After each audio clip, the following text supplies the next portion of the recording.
We are Brightside Theater.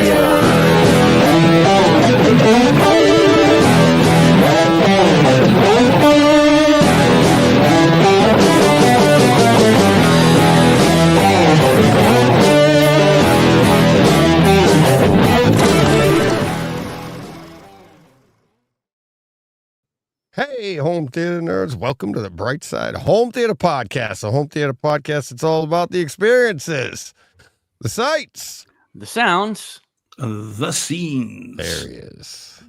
Nice. Coming to you around the world. Live and direct, not in a group chat with any journalists, hopefully. Yeah. And we haven't even talked to you guys about this yet. The reason I say that, yeah, my voice is going on me here. When are we attacking Yemen? Who? Oh boy. Yeah. Anyways, so welcome to the 21st century. Our podcast is now being, the Nerdy Legion has upgraded big time. Are we in Dolby Atmos? Yeah, where you can get it. Yes. No. Nice. It's like no, but paint dry. In audio wise, we are the limitations of the Nerdy Legion, because Martin was running it all by himself. Like literally, he did everything. He had his own drives, everything, and he put this out. And to save space, everything had to go out in 64 kilobytes. And so that's the highest bit rate we could save everything at.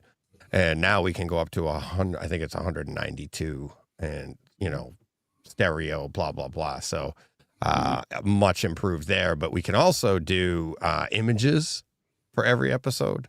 So you get a little square next to it. You'll notice, like today's, if you're on Apple, you'll see the little graphic. I put the Takeover Tuesday in there. Mm-hmm. It didn't come through on my MacBook, but it comes through on the phone. I also I noticed as I wasn't listening that it had a new I did it for John's. Then I did it for both John today got the new graphic, and I tested it on John, yours the last Takeover Tuesday was you, John. So I put that in because I had received a bunch of emails that the Nerdy Legion was down and the last 3 episodes weren't going out to like Spotify and all the other ones. It was going out. Obviously it's always out on the website.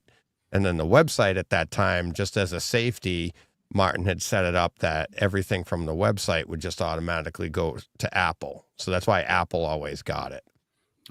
Everything else was going from the Nerdy Legion. Well, now everything goes through, we're using Podhome, and Martin set it all up. And nobody should have noticed any difference in transition. We were talking about it all weekend, and I know, like, I was downloading, changing and looking at things. At one time, all of our shows were out of order. And it was like, I was like, oh, what the heck? But then they populated correctly.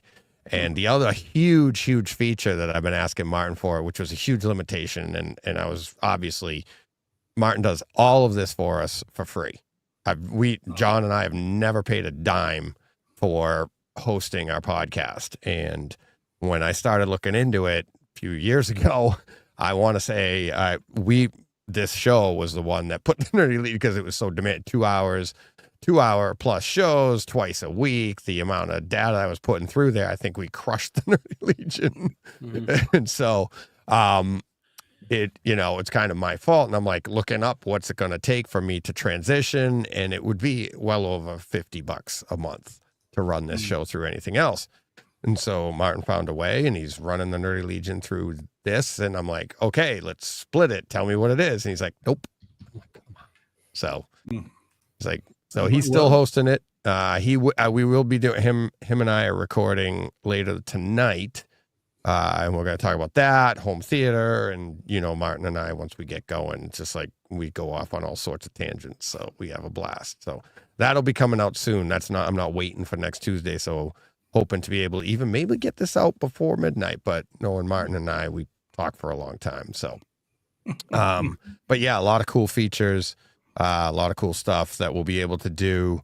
There's a whole bunch of AI stuff that it can do. It can put chapters out. You can put images for each chapter. You can do all sorts of different things. So really, really cool stuff. So hopefully it'll help us get the word out to more and more people. So, well, congratulations. I didn't realize we were all transitioning. I'd have worn some lipstick. yeah, there you But there we go. go. That's fine, you know. Dummy hair. Yeah. So, yeah. So that was, Cool. it was, I mean, for people that, you know, for nerds like me and how much fun this is, that was a big weekend for me. I was like, this is so cool. I can't wait to play with all the toys. Martin's just laughing his butt off. He's like, you need to get a hobby. I have one. I have several. This is it. Yeah. But yeah, so if anybody has any issues or can't find our podcast, let me know, because if you're probably looking on the wrong platform, and if it's the wrong platform, I'll add it there too, because I have that capability now too. So if there's some way that you want it to be, let me know, because then more people hear from us. I can tell you though, let me look on here. I can look on the thing right now. The number one player we use right now, come on, this thing's being touchy, is Apple. Apple Podcasts is 95.6%, 3% for Podcast Addict, 0.3% for Audibles, 0.3% for Castbox, 0.2% for Podhome, 0.2% for Listen Notes, 0.2% for AntennaPod, and 0.1% for Amazon Music. So that's where we're going so far. But that's also all these numbers are based off of 1.5 days. It's just downloading. So we're already like all-time downloads 1,030, like a day and a half. Nice. So yeah, it's yeah. John and I worked months to get to that. Like literally almost a year. It was like to get to that for a month. We wanted to be able to do that. So, but I yeah, just swooped in at the end like a glory boy. Yeah. yeah. Just stood on the shoulders of greatness. Right, fair enough. Alrighty. So if we say Alright. run in the chat, shall we do Yeah, our let's go chat through. thing? Alrighty. So so Steve Att was first into the chat quite a bit earlier, I think, this afternoon for me anyway, a number of hours ago. Yeah. And then Mikey dropped in as well. Then a certain Brightside Home Theater dropped in. Yeah. Hey, I hello. chatted away for a little bit. Yeah, it did. And then Captain AC3 dropped in. Hey, Captain. I think all those guys are still here or have come back since. We have one Mr. Paul Hurt in the chat. So good to see that, Paul's back as usual. Looks like he's booking the Husky against doctor's orders. But he is, naughty boy. But well done, Paul. Alrighty. Jordan's in. Hey, Jordan. Rach is in. Hey, Rach. Johnny Speakers is in, of course. Today's Takeover Tuesday, I do believe. Yes, it was. Yeah. Did you hear it? Yeah. I've heard about half an hour of it. Yeah. Yep. I only remembered as I was driving home that it was on. So I've listened to about half an hour of it. Martin J's in. Hi, Martin. Dom's in. Bonsoir, Dom. Rubbing it in that he's got Panic Room on 4K. All right, Dom. Some of us didn't realize it was coming out and missed the boat, and now we're going to have a long wait to get it. That's all right. It's fine. Yeah. I don't bear grudges. Or sometimes I do. Scruffy's in. Scruffy. C-Big's in. Hey, C-Big. Nelson's in. Yeah, Hi, Nelson. Yeah. And I do believe I saw Joe, didn't I? Joe Klosnick. Yeah, there he is. Yeah, Joe Klosnick. Hey, Joe. How you doing, BF Joe? Productions is in as well. And Jordan, as always, talking about one Tombstone, apparently having been announced for release. I haven't heard. I know, well, quite the listener will not have known about our 20-minute conversation. Yeah, like legit first time we actually started on time, but didn't start the show. Yeah. Well, that's it. They don't need We to were know. talking without pushing play, all about Tombstone, and they were like, "All right, we ready to get going?" I'm like, "I think we were." Yeah, no one talked Tombstone. Yeah. All right. So this is one of those where you go, "All right, are we gonna rehash this whole thing? You say what you said first. I'll make the joke." John laugh, but then make fun of me. All right, and go. I would like to buy Tombstone. It is good. I don't pay. Yeah, I don't pay full price for Tombstone, but I will for this Tombstone. Oh, that wasn't my line. Sure, What that's wrong an cue uncanny card? impression. Yeah. Bollocks.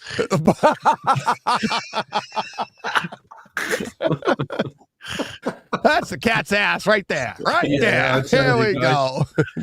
I tell you, we Dog's need to balls, start this cat's recording ass. early. It's raining, it's snowing. What's going on? Good thing we're broadcast around the world. It's my American showing. Somebody, man. somebody out there is getting this. Yes. Brilliant. Nice. I like that one. That's the boy. best one. That's the best one. I mean, I think that's another sounder there, Deej. Although, did you notice, Deej? You dropped the sounder last week. I don't know if John, if you heard it. If you heard it, you didn't react to it. At least not what I heard. You said, Deej, Millie Bobby Brown could pull off someone young. I didn't catch that. Oh man, I did. I was listening to it back, and I just thought, oh, how you've not used John that would have as a caught it sounder. if he I was say, young. what about us middle aged? Oh God, that's Yeah, cute. she could pull off Oh, someone no. young. You said. That's Yeah, did what- that's not- right. Did not hear that. If you go back and Oh. listen to the fifth the Electric State review, he says it there clear as day, Yeah. and I think you can hear me start to giggle, and then I think it kind of just goes past because, and obviously Shane's on, so we're on our best behavior, Right. Yeah. and then it's kind of it just. Well, Kind of did you went see by. what Shane did? He What was cut that? What that. did he do? He cut and clipped that and put it out on that Electric Oh, did State he? review and put it out on his channel. It's up to last I checked was over 2,500 views. Yeah. We still have 28 watching us though, so Yeah, I guess we Exactly. withdraw on that video. yeah, it's awesome. I watched it today. He we've been texting all weekend. He texted me the other day. He said, "Hey, I'm gonna cut that." I'm like, "Oh, cool." And I remembered it today. I was literally waiting for some paint to dry at work, and I'm like, "Oh, let me check that out." And he cut it. Did a great job. I mean, go to his channel, right, and check it On out. YouTube. On YouTube. And it's like the difference between his channel and our channel. It's like he dropped in images on what we were actually talking about. He opens it with subscribe to Brightside Home Theater and his channel. All Hey, talk about our Patreon too, because that's more than we do. yeah, it's I mean so yeah, he did a great job. Right, that's very cool of him. Yeah. He just did that off his own back. We didn't beg him. to do Yeah, that. no, and he's getting comments and people like Look at these loving it. idiots. Yeah. Oh yeah. He's been texting me screen grabs of people like you gotta. What was one of them that he sent me? Let me see if I can find it. Scroll back here. Oh, where'd it go? People who say a movie like this is fun need to recalibrate their receptors. So he replied. People who think a movie like this isn't fun need to get the stick out of their ass. Oh, nice. Oh man, he just gets it. He doesn't mind. Oh it yeah, talking to yeah. his He listeners. doesn't. No, he just do doesn't it. care. He doesn't. Yeah, and that's the thing. It's like come on. It was fun. It was. It was. I'm going to talk about it this week. Oh, awesome. Ah, sweet. Oh Yeah. man, yeah. Nice. I'm going to ask Shane to clip it. No, I'm just kidding. See, Paul says, I half expected Steve. So Paul said, yeah, I started to go when I heard that. So Paul caught it as well. Yeah. And then he says, yeah, I half expected Steve to comment, but we're above that kind of thing these days, aren't we? No. Apparently, we're not. we We're are just a week not. late. I didn't even know I said it. Yeah. It is, isn't it? It's like- As I said, if you listen to it back, you definitely say that. Yeah. And as I said, you could He hear was me road just wet start and to put giggle. away hard. Oh, where did that come from? Oh God. So Stroking yeah, no, his it bald was cat. funny. Stroking his bald cat. All right. Hey, at least he didn't jump on. Bring Anyway. back the greatest Oh. hits. I think she does because of the way she knows she pulled she kind of fell on right? to Dick. Right. But of course, she realizes she pulled the trigger, but I don't think she realizes. I love hearing me. I'm sure she speechless. It'll Oh, never boy. not be funny. It'll never No, not. it won't. No, it won't. It's like, yeah. If I'm ever like dying in the hospital, just bring in the voice Just bring recording. in and be that- like, you bring yeah, in your bring in the soundboard. like, yeah, we're losing them. We're losing them. What do we do? She fell on to Dick. Got him. He's back. He's got a pulse. Oh my god. He went out laughing. Yeah. Oh boy. Mm. All right. Oh, Anywho, so anything else going on this week, boys? no, I mean, I do have a sort of question for you, fellas. Oh, Not like the last sort one. of. Well, yeah. Well, I say sort of because it just occurred to me. Tell me this, right? And I was going to say about putting up those Trans Am pictures from Yeah. that I sent you guys earlier in the week, but that's okay. The someone, by the way, called it a fire chicken. I think it might have been What? Johnny Speakers actually. Is Fire that a chicken? name for it? Yeah, the fire chicken. Not that I've ever heard. No, man, Johnny No. Speakers mentioned it. I'm sure it was him on Twitter, and I'm like, whoa, I quite like that. name. Firebird Trans Am, right? The Yeah, Firebird. I think it was a I mean, I think Yeah. it's a I've colloquial never term. heard Yeah, he goes, oh, I like the fire chicken. I mean, I like that, but I've never Yeah, heard of the it. Firebird. No, I'm stealing it for sure. Yeah, I've never yeah. heard fire. I've never heard that before. No, same. No. So okay, well, so prepping the listeners for what's coming.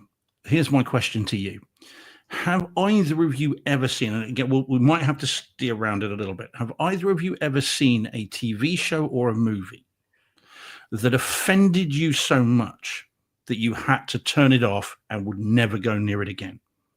Has that ever happened to either of you? Me? Literally No. offended, and I mean No. that word deliberately. No, I've turned things off that I didn't Bored you? like. Yeah, but Yeah. I never been that Offended. offended. No, never. I did. Oh my God. I can't remember Red. what it was. I did. Red. I did. It was I think Jen was watching something and I was like, okay, I sat down and she had gotten like 2 or 3 episodes into it. And she's like, you really should watch this. And she started it over for me. And we started with episode 1. And I was like, no, never, ever. I can't remember what it was. I'll have to ask her. I was like, nope, never doing it again. I'm like pissed. I'm offended. This is awful. I've heard this story and I don't know what it is either. you but- you know what but it- I've heard Yeah. the story before. Was yeah. it Sesame it's- Street? Yeah, no. Well, oh, yeah. It was when Snuffleupagus became visible. Yeah, that's what it was. You're right. There we go. I remember that distinctly. The count. He got to should 10, always couldn't have go to 11. remained imaginary, just like my friend Rachel. Is she in the room with you now, Deej? She's always by my side. I would love to know what that was. I would Yeah, love because to know. and I remember us discussing that at the time, but I don't remember what it was. Yeah, either. and And I remember, don't like I remember was what angry. side of it. I might have been on. Like I don't remember what I thought of it either. You know what I mean? Yeah, I don't know if I agreed with you or her, but I can't remember. I can't remember if you had even seen it. I Oh, feel like maybe if you hadn't seen it, that would have intrigued you to be like, I'm gonna go like this. right, I would have watched it. Yeah, The contrarian. just Right, just to see exactly. what had offended you. So I just didn't like it. Yeah, There, fair there is a show currently that I won't talk about here that does. I'll tell you off air, but enough. No. I won't. geez. There is one that does offend me to a degree, but I won't talk about it. On Yeah, air. I mean, like I said, yeah, I mean, I'm not Yeah. necessarily meaning politically or anything like that. I'm just No. talking generally. But so Martin says yes. I saw a clip of a movie called The Human Centipede once, and I thought, what kind of a sick mind would he would come up with this? If ever there's, and he says, at least I think it was called that, Martin. Yes, If there's it a film was. that's going to offend Yeah. you, and you think, well, Isn't there a 2 There's a as 3. well? I'd say there's probably it's a whole Human series. Centipede 2, and then there's a Human Centipede, the final sequence. The Centipede 3. is a whole series. It's a whole series of Yeah. people. I haven't seen them either, but I I don't familiar even with like them that as well. idea. Yeah. Yeah. I don't have to see it to know I'm offended. So Steve Hat says half the stuff Steve watches would be on my out of here list. Oh man! All right, Yeah. Steve. All right, easy. I'm learning that too, Steve, the hard way. I'm like, all right, I'll give this a shot. Yeah, but Son there's of a bitch. difference between something not being Right. Good and for offending. you and then Right. something that just flat out offends your sensibilities. Like Right. I That's don't the like, difference. and Yeah. that's where Right. I have the upper hand because I have no sensibility. Like you can't offend me.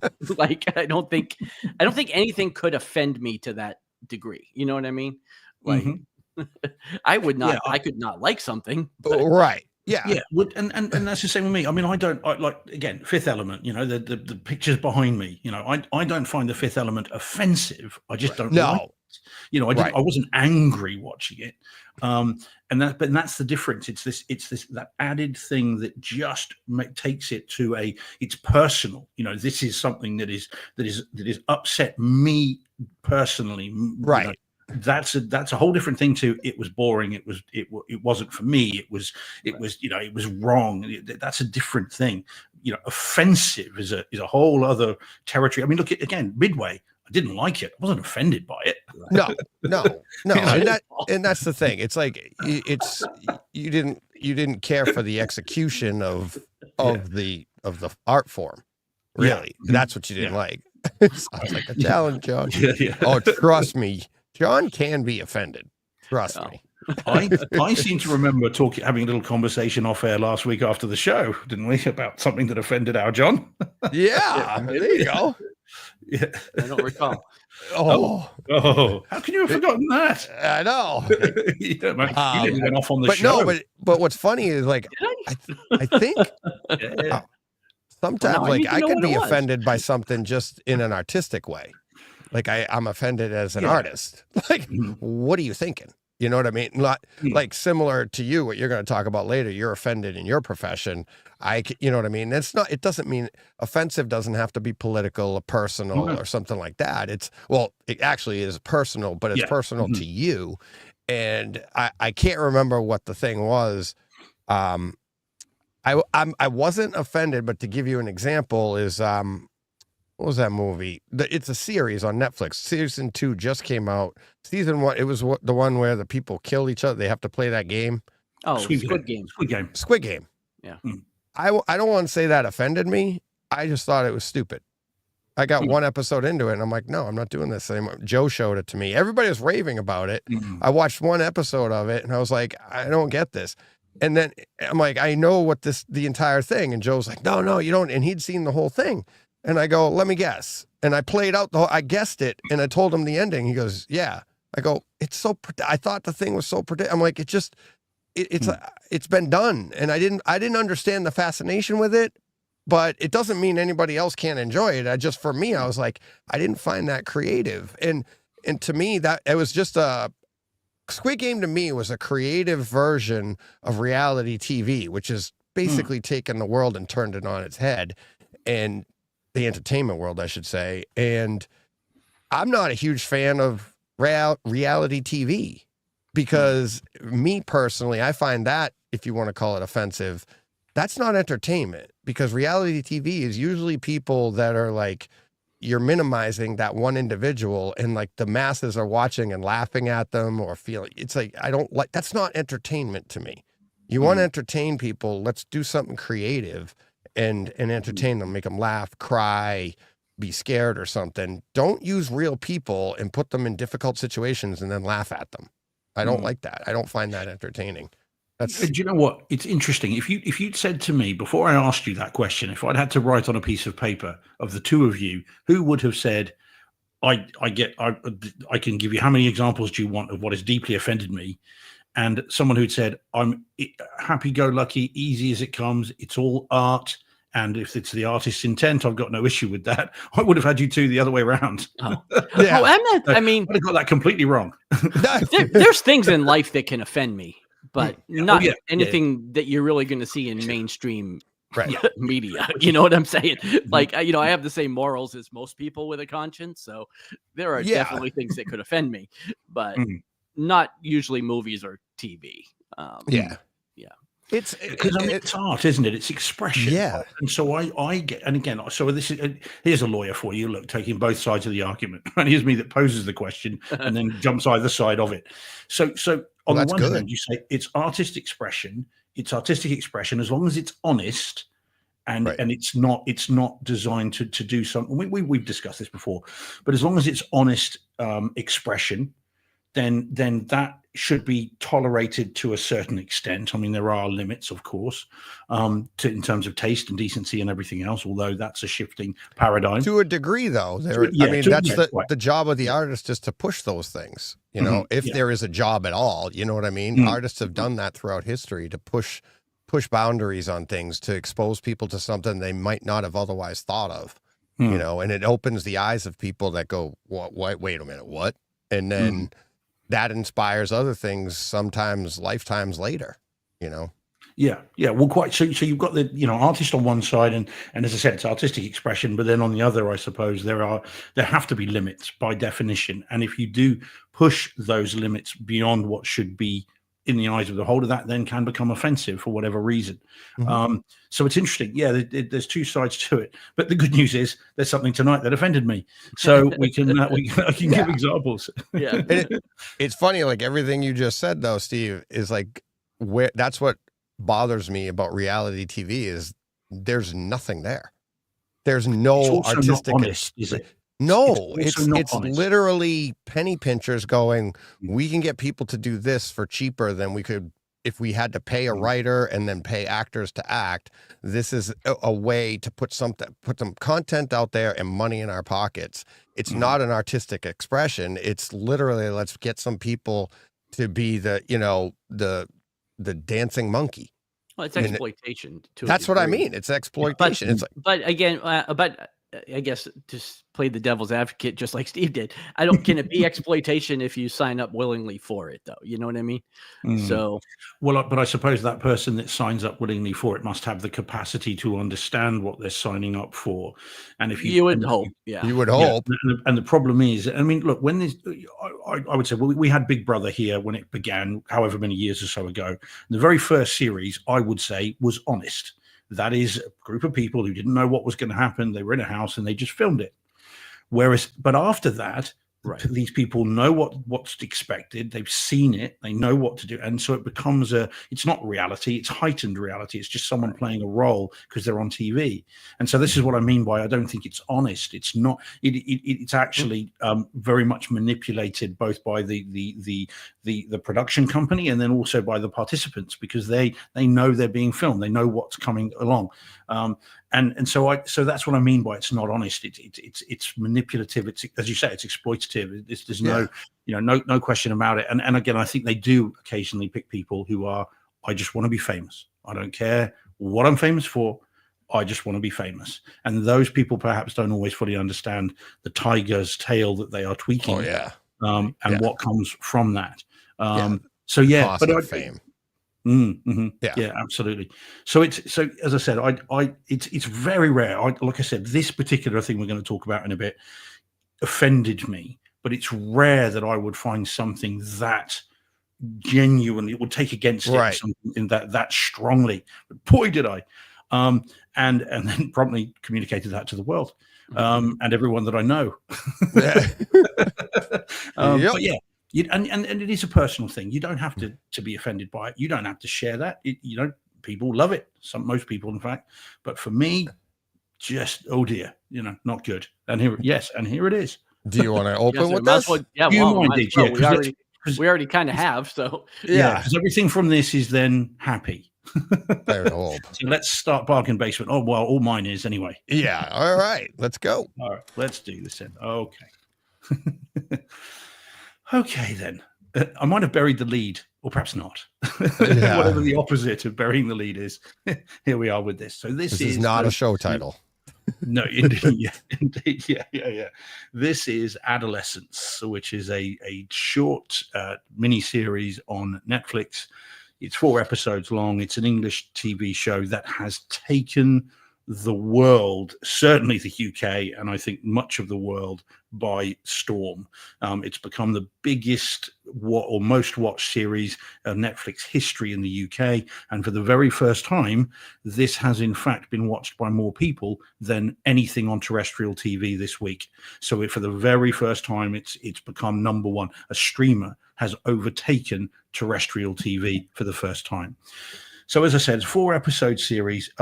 It's about a young lad called Jamie who is there. He's a 13-year-old who was arrested for murder of a classmate.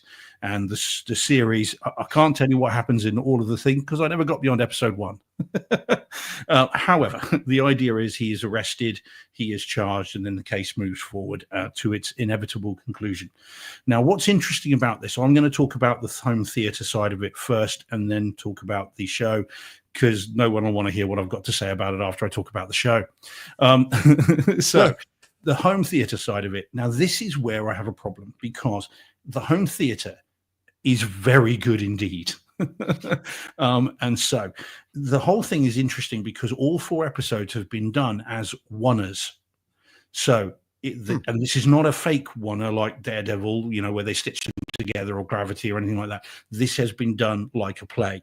So the camera never leaves the main protagonist. The camera, there are no cuts, there are no edits, and it was done in one. So the camera starts, and the episode 1, which is the only one I could talk about, begins with the police arriving at his address, armed police, kicking the door in, going in, and then arresting our Jamie.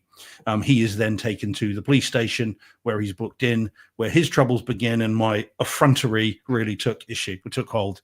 Now, in terms of so it looks razor sharp. It's been shot in 4K, or certainly very, very high quality cameras. It's presented in 4K and in Dolby Vision. Not that I bothered with the Dolby Vision, but it's presented in that, and it's presented in Dolby Atmos. So it looks sharp as anything, and it sounds fantastic. This is a home theater demo, because what they've done is obviously the cameras are going and they've mixed it as if you are there. So when the police go into the property and they go up the stairs, there are other people in the property. And so they're all shouting and screaming and demanding to what's going on. And all of that is in the individual speakers as the camera moves through the address. And so you can hear the officers shouting, you can hear the parents and what's going on, you can hear the mother in the bathroom screaming, you can hear him. All of this is going in real time. And because the camera never cuts, the sound never changes either. So it's constantly moving and you feel this sense of being there. So they then bring him out and they put him into a van, and the camera goes into the van with him, because again, no cuts. So as it goes in, they shut the van doors behind him, and those doors come from rear right across the room into rear left, and then close. And then when they get into the police station, they open it again, it goes backwards. And it's really clever. It's very cool. And I haven't seen Atmos used like this for a long, long time. It's Atmos made to not just to excite or entertain. It's Atmos meant to give you a sense of reality. Right. Rare. Yeah. Not generally what it's used for. So as I said, home theater wise, it's great. And when this began, I was like, oh, okay, we're in for something special here. This is going to be brilliant. So all that's great. And then I've got to talk about the show. And as mentioned, this show, this episode, I can't really say the show because I never got beyond episode 1, offended me deeply, personally. I was affronted by this, and having finished this, said to the person with whom I watched this, I'm never seeing any more of this, and I'm not going to watch this again, with a few more expletives. So the reason of my effrontery is when they take Jamie to the police station, of course, that then necessitates a police station lawyer, what I am. And having been doing this job for 25 years, and I had been led to believe this was an attempt at doing it realistically, and it is fantasy. And not only is it fantasy, not only is none of this realistic at all, they portray it as real. And that's where it tipped over from the usual drama crap, which I'm used to seeing, where, they get it wrong. It's just what they do. Yeah. But when you portray it as real, that's when it tips over into something that offended me, and it really did. The lawyer in this is utterly useless. He's dealing with a 13-year-old who's never been in trouble before. He's been arrested for murder. Walks in and says, "Oh, you all right? Yeah, okay. Just say no comment. Then let's go into interview." And it's this sort of stuff that just grinds my gears, and it really did annoy me. And it goes on and on and on, and then you get to the interview, and the interview is, the lawyer just sitting there while the police are doing things that they just cannot do and should not do. And again, my concern about this, guys, why I'm offended by it. I know this isn't the place, but I can't help myself. All right, it's your fault for giving me this platform. Oh, okay. All right. Good night, everybody. Yeah. If this is my last show, I'd just like to say, yeah, exactly. I'd like to say thank you to everybody. Goodbye. Thank the Academy. Yeah, no, but that's, I mean, I don't care what you say next, Steve. It's like, that's the point of all this anyways, right? There's different things that are going to offend different people, and whatever it is, it's like, you're allowed to do that. Just as there's people in the chat that loved it. you know, Yeah, well, and yeah. and here's the thing, and then I'm not making fun of the people, but most of our entertainment like that is ignorance is bliss. Yeah. You know, Which it's like is- how many policemen and firefighters are out there going, it ain't that action packed. It's like, you know, it's like, how come every movie I see everybody's getting shot? Like, I haven't pulled this thing out ever. You The know, number of it's like, I pilots mean, that have never it's been to the danger fantasy. zone Yeah. Yeah. or played So- volleyball. Yeah. But Yeah, so- it's interesting hearing it from your perspective, though. Yeah, well, yeah. I mean, and again, my problem is so many people have seen this, and as I said, 42. I'll give you an idea. This is week 2, right? 42 million people have views have happened this week. Last week it was 23 million, so it's doubled on its second week. So it's a phenomenon. There's no getting away from it.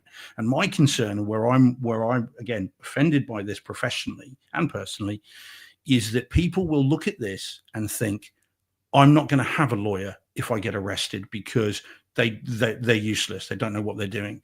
And the danger there is that people go in, and again, young people like this, or people who are vulnerable, who will watch this thinking it's real and go, right, I'm not going to have a lawyer, and the police then are free to do what they want to do. And that's where it tips over. As I said, this is fantasy masquerading as fact. It's Star Wars without people thinking it's real. You know, Right. It's about as realistic as Star Wars is, you know, space travel. You know, that's kind of how different it is. And so, yeah, so I was genuinely mortally offended by this. and I will never see this again. I won't watch it again. I'm not going to episode 2. That is it for me. But I get it. This is my own frame of reference. It's a quarter of a century of attending police stations and doing this work and representing clients. And I've represented children accused of murder more than once. And so so my frame of reference is that it was offensive to me, but I understand that if you come to it from an entertainment perspective, you'll get more out of it than what I did. But everyone, I think, will get something out of it home theater wise if you've got a decent surround system and a decent screen to see it on. So I don't recommend it. But if you want to see it, you'll have a good home theater time, if nothing else. That's what I would say. And again, I have been thinking for days about whether I was even going to raise this and how I would say it without swearing, but also whether this was even the forum for it. And so I appreciate you giving me the platform to vent. There you go. I feel better already. So thanks, fellas. No, well, that's the point. You know, if something's not accurate or something like that, it's good information to have too. Mm-hmm. But let's be honest, it's like criminals, if they're using this, like if some kid's like, I saw this show, so I can do this. Well, you're screwed anyways. You're basing your life off of, I know I can do this. Martin Jay's saying that the lawyer isn't seen again on the show. No, well, yes. So, Neither should he. Yeah.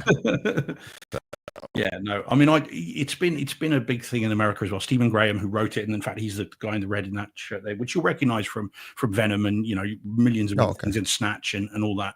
He's a bona fide, fantastic actor. There's no getting away from it.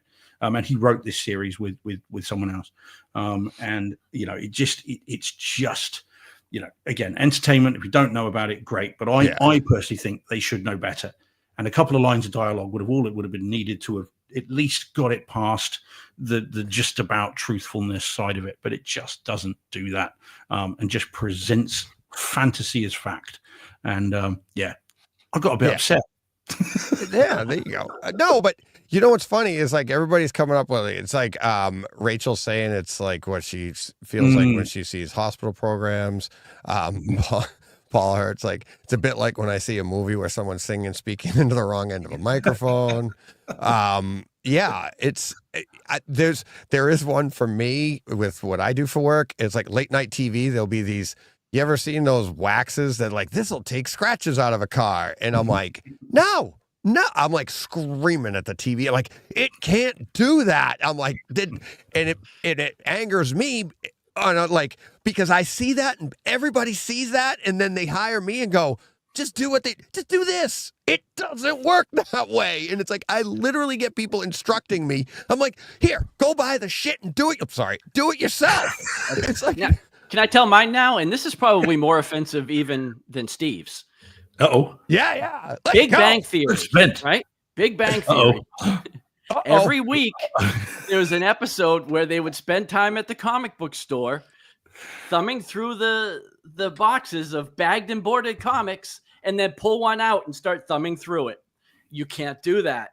Yeah. It's offensive to me as a comic book store owner. Yeah. But it happened all the time on that Big show. Bang Theory.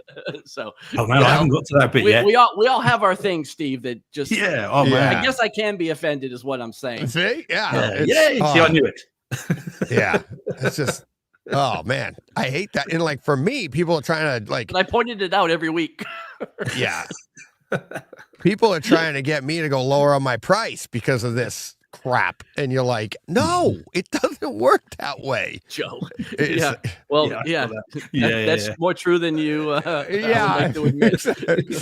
yeah, Joe. the fact 4 of that- them at one time. Yeah. So yeah, it's I may close early today. Yeah. but that's Oh, man. like yeah. for me, like those commercials though, it's like it never works. It's like the $19.99. You call now and we'll give you 5 of them for that price. Yeah, because it's crap. It's like it's oh my god. Just pay separate shipping and handling. Yeah. Double your order. So Greg says there's not a lot of good movies about construction, so I can't really relate.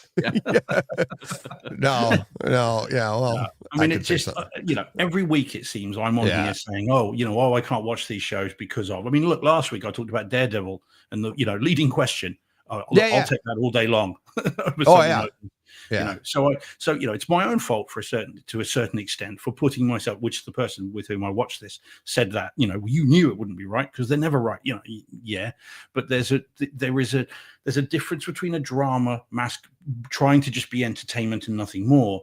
And again, sorry to keep banging on. And the Oh, difference when fantasy is presented as fact, that's when for me, that line is crossed.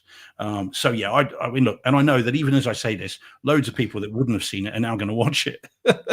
Well, at least 39 people. I might watch it just for the home theater part of it. Yeah, Well, that say sounded good. There's no getting away from that. There's no getting away from the fact that it does sound and look good.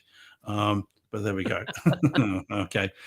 Carl, I'm extremely offended. The Briggs owns a Sony projector and no Mad VR. Well, I'm sorry, Carl. Mad VR wasn't invented when I told you what a video processor was, buddy. So there. Yeah, I'm offended. You think it was your idea? Oh, Goodness me. Oh But my yes, so God. there we go. But I appreciate you guys letting me vent. Thank you for that. I think we should just do and- the whole show like this. Yeah, What man, do we maybe it's got? bright side. Yeah, what should we be offended by next? Oh God. The good news is all of my things from now on are very good. Yeah. All right. So Well, happy we'll after see. this. Happy. All right. What do you guys, John? There. I only have one. You don't again. have. Yeah, this week. So Well, I'm looking you forward put it to on hearing whenever about you this. want. What's that? Yeah, I'm looking forward to hearing about this. I haven't seen Oh this. yeah. Well, like Yeah. I'm not buying anything these days, so anything Yeah. I'm watching is on streaming. Mm. So Yeah, but it's cool stuff. It's stuff I haven't seen. This particular one is one I've been curious about. So I'm looking forward to hearing what Yeah. you say about this. Do we want to talk about this week's episode? Oh, Next. yeah, we can. Yeah, yeah. Mhm. Yeah. I got, and I have a technical aspect to this too for this week. So- Also, Deej, can I say well done for not using the spoiler photo that is on Disney Plus, which Yeah. massively spoiled the episode. oh, is there? Oh yeah. Well, it's like putting out character posters 2 days after an episode airs. you Yeah. know? Yeah. Yeah. Well, So- I mean, yeah, a character that turns up was on the picture. Oh, Yeah. Okay. yeah, of course. So, So, all right, let's. So this week's episode, what is it? 4? We're up to 4 or 5? 4. 4. mhm, yes. Yeah, 4 this week for Daredevil Born Again. And in Dolby Vision, Dolby Atmos. And my take this week is more about, like I said, technical aspect than it is about the show. In that this is another one of those shows that, now we're 4 episodes into it and I'm watching it and I'm like, And of course, you have episode 1 with the variable aspect ratio that has never been duplicated since. But that lent me to, like, I'm watching it and the black levels just don't seem right on it. So I messed around a bit and I changed my gamma curve from a 2.4, which is typical. That's what you run at for HDR and stuff. And I went to a 2.2 and it looks fantastic. It literally looks like, it brings it to like what most content looks like at a 2.4. So then I went back to it, and I set it up on my my Harmony so that I can just flip back and forth.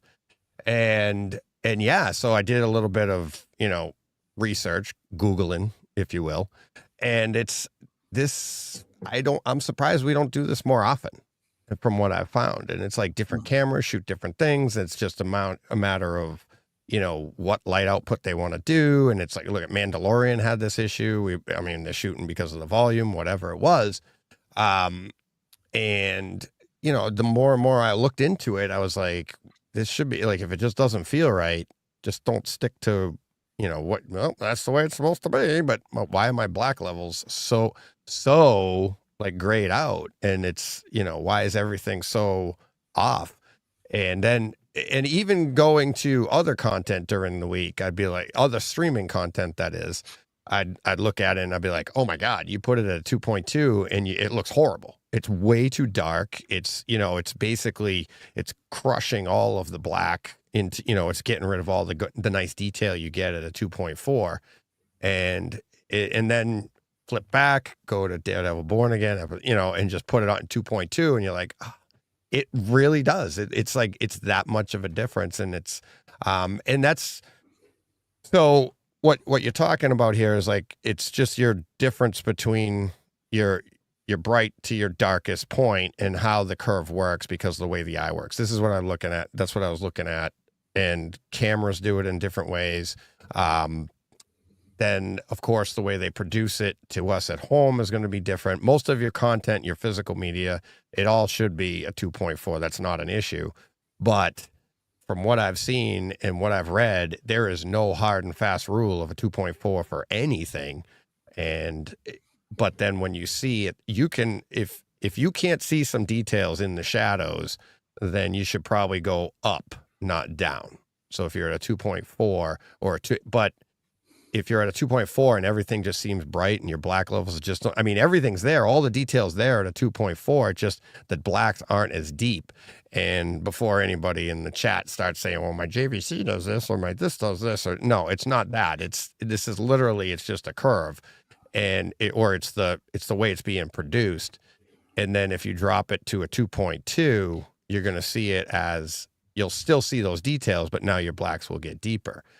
By the same token, that same projector, regardless of what your display, if you do a 2.2, like I said, on something that really is for a 2.4 curve, you're going to be like, oh, wow. You're going to literally, that the details in there, like just this image here you see of Fisk's coat. And I don't know what you can see on YouTube right now, but if you see his lapels and the lines here, if this is at a 2.2, right, say this is a 2.4 and you went to a 2.2, it would darken that and you'd probably lose the difference between like the lapel and the shoulder. Right, everything would get darker, so you lose that detail in there. Whereas if you're watching a 2.4 and that black of that seat isn't as black, it doesn't look right. All the details there, but everything is grayer. And then you go to down to a 2.2, everything starts to look more dark, the blacker and nicer, but still retains all the details. So, yeah, it's like, and I think I remember doing that, like I said, for the Mandalorian back a while ago, but it's been a while since I even messed around with anything like that. But I thought it was worth noting. I wasn't offended. No. You got to watch out, though. I remember a Dr. Banner was messing around with Gamma. It didn't end well for him. Mm-hmm. No, just kind of watch out for that, man. He needed lots made of him angry, made him offended, and you don't like him when he's angry. No, no. So, Mr. McGee. Yeah. So, what do you guys think of this week's episode, though? Oh, loved it. Yeah, it's great. I think the show's getting better each episode, actually. I think the more it's settling into its rhythm, and even without Daredevil in our Daredevil show, I think it's getting better. I'm enjoying each episode more. The last monologue encounter with the person that is in the picture on Disney Plus is fantastic. Yeah. It's like the kind of thing you expect to see in a Scorsese movie, not in a kind of Marvel Netflix show, or Marvel Daredevil show. No, I'm really enjoying it. Really enjoying it. Although I have to say, I don't think the beard was very convincing. That did look a bit stick on to me. Yeah, but his so good. His acting on this, I feel like, didn't it feel like he just was like happy to be back? Mhm. Like it just seemed, and that's the sign of a good actor, right? And that it's like, Talking about our special guest star. yeah, exactly. It just felt like he was like happy to be back in that role. And it's like when he says that, I mean, if it's a spoiler to you, I'm sorry, but when he's like, and he's under his breath, he's like, right, red. And he's like, just the nickname, the it just seemed like effortless. I don't think it's much of a spoiler, to be honest with you. No, I know that, but Well, I'm that just is on the saying. But picture, it's like isn't it? the whole thing, the anger, the emotion that he was doing. It just felt like he was like, I really just felt like he just walked onto set and was like, "I'm back. Here we go, right." And it's like, it was just awesome. It was announced 6 months ago he was returning for the series. Yeah, I know. So it's not much of a spoiler. No, I mean, using the word red is a bit tricky for him. I'm surprised he didn't say, "You can't protect them all, Rick." Yeah.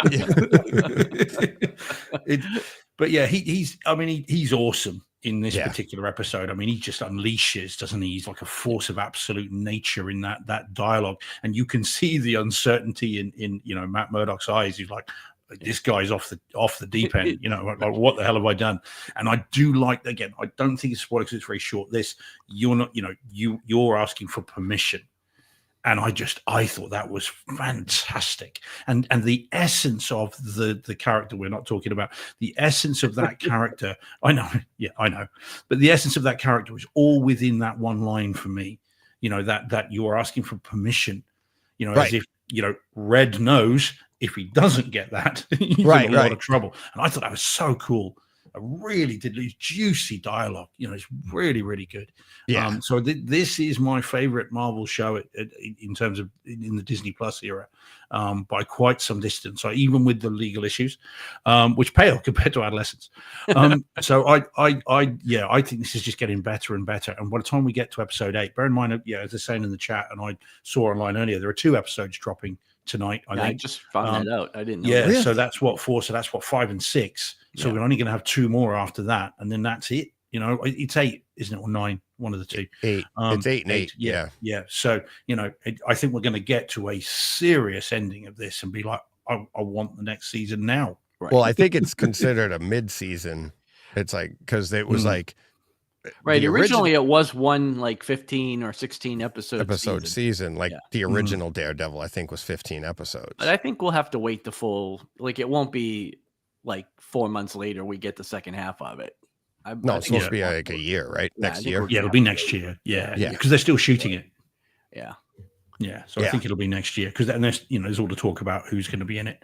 But I am really enjoying this. It's such an easy watch. I mean, I really hope we get this on disc at some point because that'll be interesting to see what they do with the levels. I haven't had a particular issue with the black levels. There's been some graying. I agree. I think there has been some elevated levels once or twice, but not enough to ruin the show. And so but I would be interesting to see what the disc would do with the video and obviously particularly the audio, especially that opening that I didn't like, and I'm hoping would be better on disc. So yeah, I mean, I bring it on. Yeah. And really. One other thing on it is I think we've kind of, I don't know, maybe I'm wrong. Maybe we're not talking about it because it isn't a thing. Nobody's mentioning like how does this affect the MCU when this show is part of the MCU, but for some, whether it's because the Netflix series wasn't part of the MCU and we never considered Matt Murdock and Daredevil part of the MCU, this is. I mean, he's been in an MCU movie already, so that. Yeah. He's been in other series that have led to hints of the MCU. What does this mean? Where is this going to go in the MCU at all? Is this going to show up? Are anything out of this going to resonate into full-length features? Like this happened here. Like what was it that we were talking about earlier that came out of one of the show? Falcon and Winter Soldier. Right. So we had that resonated to the MCU only because that character got its main feature. But there have been things to come out of these shows that have resonated into the full length features and played a part in the story. Does he end up in a full length feature? I mean, if they do, Well- they're going to have to do it quickly because he's getting on a bit. Is Charlie Cox? You know, he's been playing this role a long time now, hasn't he? Well, yeah, I was telling that to Lydia the other day. You know, season 1 was like 10 years ago. Yeah. So, Yeah. well, I mean, Spider-Man 4, by all accounts, is street level New York City Spider-Man, right? Like we're supposed to go back to a grounded Spider-Man story. So, like to me, if you see Daredevil at all, that's where Right. you see him. They've already dropped his name, or dropped hints Well, of and him he knows him, doesn't he? in He this knows show, him right? from And he No Way knows Home. him because he defended him. Mhm. I don't know that he knows he's Spider-Man though. No, he doesn't anymore No, because that's what happened at the end of the last Spider-Man movie. Nobody knows who he is now. Right. But yeah, but I think if you see Daredevil on the big screen, and I would love to, I think it's in Spider-Man. You know, that's Yeah. a logical place for it to happen. And you know, they Yeah, 'cause- team up. I mean, that's a buddy cop movie that you would kill to see, right? Because Oh yeah. So, I mean, in the comics, though, is Matt? I mean, because you guys are my gurus on the comics. Apparently, you had a show about it once. yeah, once upon a time. So help me out with this. In the comics, because I read Spider-Man forever, but Daredevil I never did. Are they similar ages in the comics between Matt Murdock and Peter Parker, or No. is he? I Matt always Murdock, thought the Matt was experienced older. lawyer and- Matt would be older. Yeah. Matt's, Okay. Again, it depends on where you're looking at, because now Peter Parker is 30 years old in the comics too. You Mhm, know what I mhm. mean? Yeah. And Daredevil, like in the 60s, Spider-Man was 18 years, 17 years old, and Yeah. Daredevil Mm. was 30. Mhm. Fast forward to now, Spider-Man, Peter Parker's 30, but Matt Murdock isn't 50. Now in the Yeah. comics, Right. you would almost say they're the same age. Oh, okay. Spider-Man has aged Yeah. up. Daredevil has kind of stayed the same, Mhm.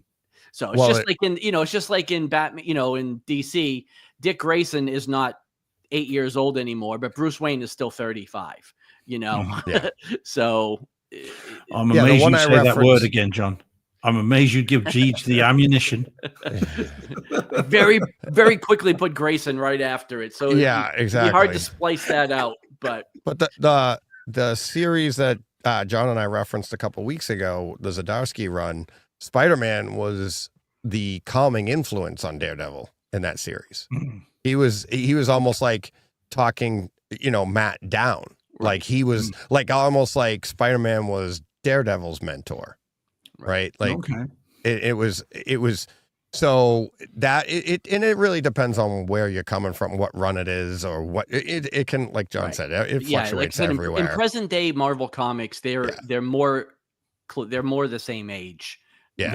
than they would have been, 30 years ago in the comics, let's say. So in that run, then Daredevil is tipping over into full blown murderer. Is this kind of where he's In going with it? in the Yeah, the what Zdarsky Zdarsky one, Dark yeah. run you're talking yeah. about, yeah, Okay. yeah, Yeah. he's Okay. actually, wow. yeah. Yeah. But he gone, is he? Not He to give loses spoilers his- for comics, but yeah, I mean, he's on the Yeah. run. He's already crossed that line Okay. Oh, accidentally, but then Spider-Man's there, and yeah, it's kind of the one that's trying to keep him grounded more or less. yeah, because you get Right. that impression with this series that Matt Murdock is starting down that path. That Right. he's losing control. Yeah. And vengeance. It's not so much justice as whatever you think that word means, it's become vengeance. Right. And that's kind of where that Right. seems to be headed. Hence why he goes to speak to the last person, because again, it's about permission. 'Cause Right. Yeah, and he would be he more. knows his character's going to come after him for. He'd be more along the evolutionary line if you had Spider-Man on one end and Punisher on the other end. Like Daredevil's the slider that Mhm. is Right. bringing you closer or further away. So Mhm. Oh, man, Yeah. it's really interesting. I don't think to answer the question you kind of mentioned earlier, Deej, I don't think we see Daredevil in Doomsday. I don't think we're going to see him at Avengers level stuff. You can't see him with the Fantastic Four or the larger kind of Yeah. the gods of the MCU, as it were. I don't think we see him there. I think he's always going to be street level, isn't he? I mean, I can't remember if he was in Secret Wars, the comic strip. I think he would have had to been because every Marvel Yeah. character. Yeah. was there. Yeah, well, It's- quite. But he was, but he And, was you know, not he- a main character. It's like Hawkeye in the Avengers. Like if Daredevil is in the comics, he holds his own with the big guys always. Mm. Right.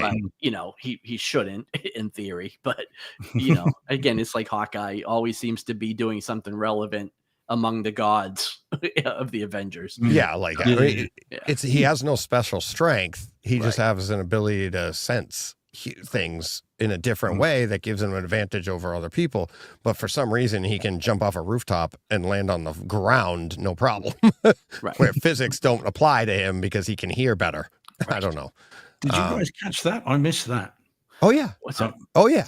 So You yeah, so Fisk made a reference to yeah. Spider-Man Murdoch Yeah, reference. yeah, that's what I was Wow. saying. He's been mentioned in this series. I heard. Yeah. I got the skull on the chest, web. I got that. But Well, I yeah, the didn't- web head kind of. Morales, Yeah, I that's missed that. that was the reference. He didn't ever call Oh. him Spider-Man, I don't think, but Yeah. Yeah. The reference to Officer Morales, I missed that completely. I didn't catch that either. But Yeah, man. Right. There we go. There's my that excuse was to rewatch episode 3, so last week. Yeah. Thanks, Jordan. I watched this week episode 3 times, I think. I watched it twice in the theater. I watched it upstairs. And again, that end scene, it's like I feel like it is a drama, and where it is, Daredevil has always had a huge, religious, undertone to it, even in the title, Born Again, the whole entire, and I think they're doing a really good job of, I don't want to say, I don't mind it. I'm brought up Catholic. It kind of resonated with me when I was a kid, but they've kind of stayed away from that. There really hasn't been as much in this season. In this a little season, bit, yeah, but not it was much. more Yeah. in the Netflix. Yeah. version. And it is in the comics too. Oh, it's a very big part of the comics. Yeah. But I thought that, and when I say I think they're doing a good job, because it's like I think if you went too heavy into that, like they do in the comics or even Netflix, it might not play well to certain people. Where this is playing right down the middle, it's playing really well, and it's more of a drama of just being human, right? And it's, I mean, his moral issues that he's going to have and has are just considered moral issues. It's not like he's not constantly running back to the church here and looking for forgiveness. So Yeah. no, Okay, like you said, it's really, really good. So Joe Klusnik tells us where it was. So it's in the Right. courtroom. White Tiger had assisted Officer Morales. Yeah, Missed that. went Totally missed that. Yeah. Oh, right. Okay. Yeah, it's, Love it. yeah, That's class. little hints like that are really cool. Yeah. Cool. Paul Hurt in the chat is talking about the gamma curve that I was talking about, and I did read this too. It's saying, interesting to see that LG, I think, are trying to address these "it's too dark" issues on their 2025 OLEDs by allowing you to adjust how it renders midtones in HDR content to suit ambient light levels. And that is one of the things that I read, that it's like you can, like the 2.2 is better in a well-lit room. That's one of the solutions that they have. But if you keep looking and reading, it's also depending on how it was filmed. It's another, because obviously my theater isn't a well-lit room. It's controlled environment and it's a very dark room. And that's why I was like, okay, when I saw that too, Paul, and I was like, but mine's not a well-lit room. But then as you keep reading, you see, hey, it's just the way they film it, the way they produce it, and the way it comes. So it literally may need a 2.2, just on any display. So, and I know I did that with the Batman when it first dropped, and I was like, wow, this looks a certain way. But if you go to a 2.2 on the Batman, you lose a lot of detail. It's not meant to be that way, and you can tell the difference. So, another good reason I've had my calibration, just to get back to that, another good reason to get a calibration, because if you don't have a calibration, you don't know if what you're looking at is right in the first place. And it's like, I know that at the 2.4, that's what I'm supposed to be getting, but if it doesn't look right, So anyways. Talking about the Batman, Deej, Yes. as in the Robert Pattinson Batman, if you get a minute and you get a bit bored, as I did as I was driving into work the other day, it occurs to me the opening music to Daredevil Born Again and the theme of where we first sort of encounter the Batman in the opening of the Batman, they sound almost identical. If you play the two, and I listen to them on Apple Music, and they're like you literally sounds like these are sort of sister themes. So that dun dun dun dun dun, Yeah. same from both. It's Oh, wow. it's uncanny. If you play them back to back, you're Oh, like, wow. it'd be one Yeah. piece of music. It It reminded me of it, and I couldn't think what it was, and then Yeah. it popped into my head. I was like, Did you look at composers to see if we were. Yeah, it's not the same. I don't think it's the same Not- guy, but boy, does it sound similar. That kind of funeral kind of only the opening bit of Daredevil. Once the music kicks in, it changes. But that opening, those few bars, and then when you first encounter the Batman, when he walks into those group of guys on the subway, Right. it sounds absolutely identical. Yeah, it's like could be the same piece Same of notes. Yeah, music. yeah. Yeah. Yeah, I like the new Daredevil opening. It's got notes of the old one, but Yeah, it has. it's a newer version, and I love that old one. I mean, that's just brings me back to 5 a.m. and can't wait for the next episode. One last thing, Paul's asking, "Are you doing that on your Lumigen though?" And I was like, "No, that's through my projector. I just changed the gamma curve on my projector. Lumigen's just putting out what it is getting." And putting it out that, it's getting its Dolby Vision, blah, blah, blah.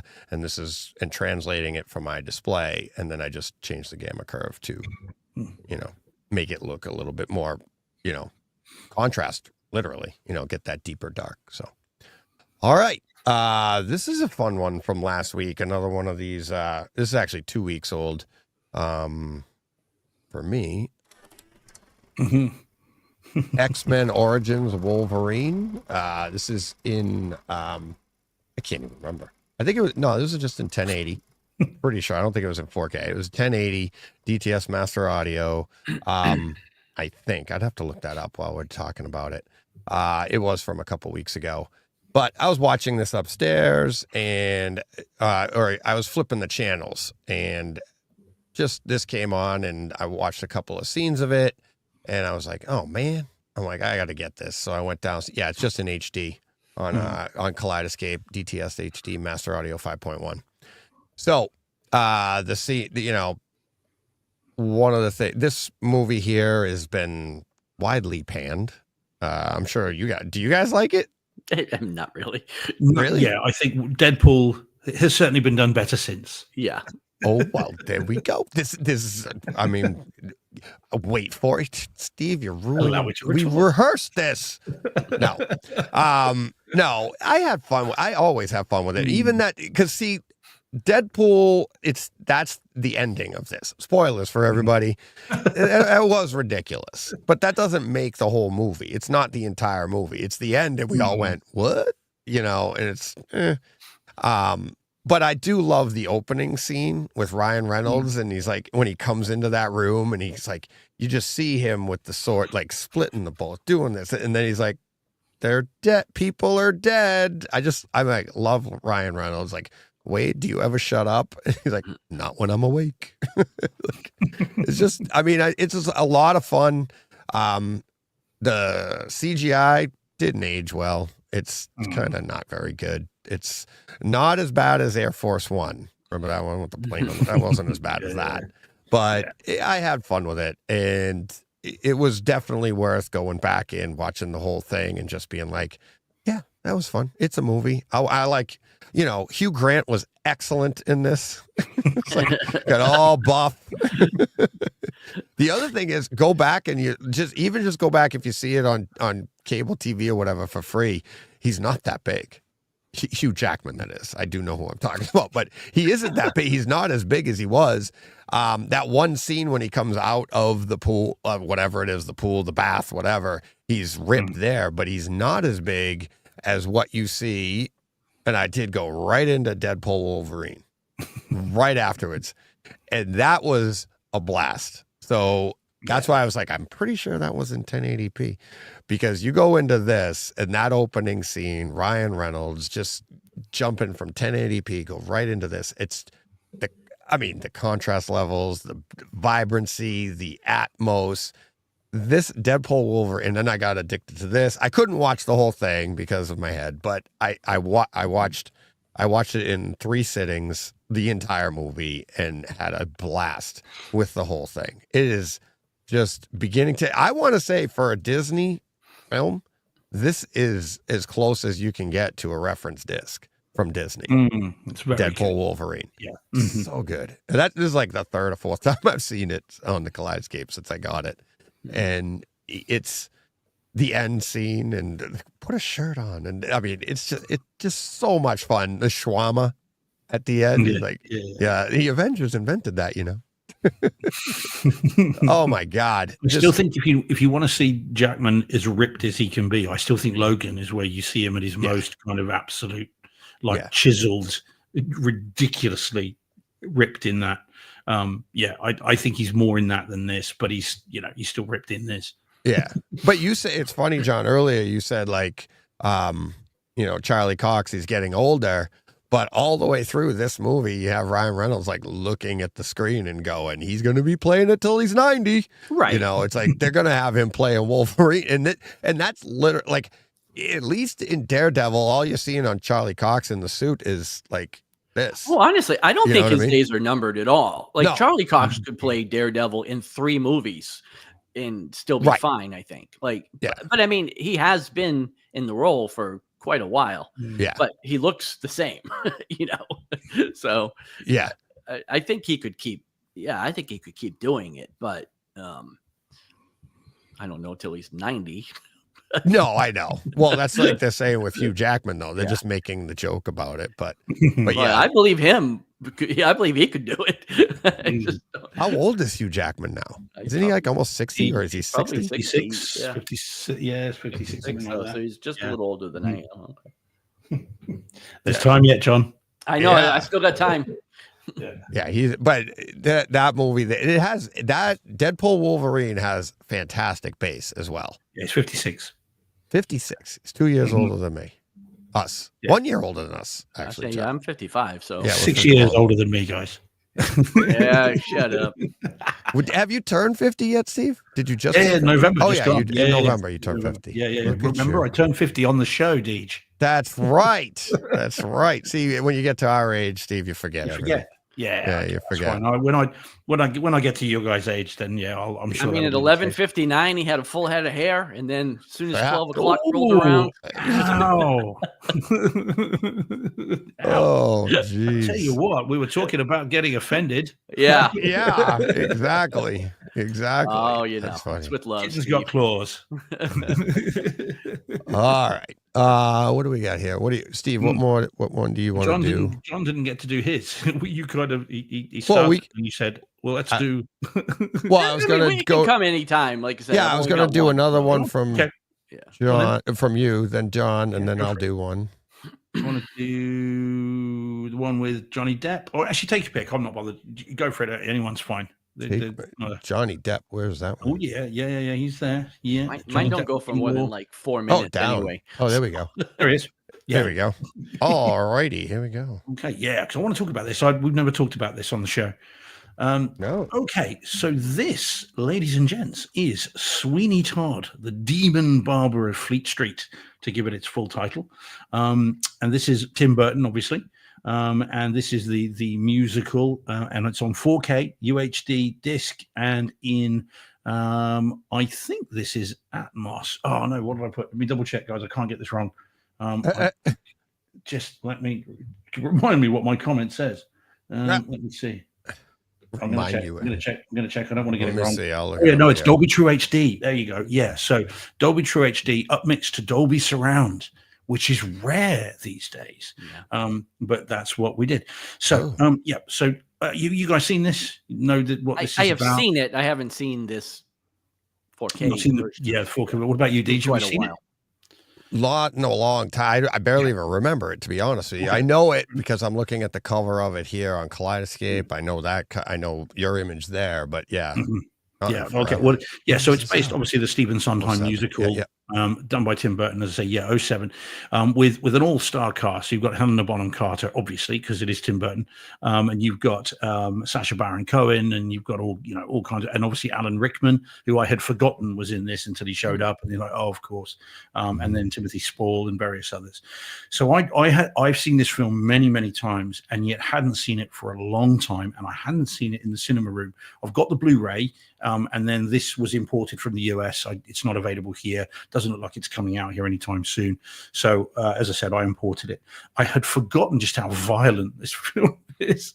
I mean, this is a horror musical more than Well, anything yeah, else. say the premise, you know. Well, yeah, but I mean, it's one thing to suggest it; it's something Right. else to show it. Right. And it's clear for those that don't know, this is loosely based on the allegedly true story of Sweeney Todd, who had a barbershop above a pie shop, and who famously, allegedly, killed the people that came for a haircut. So I'd have been all right because I wasn't going.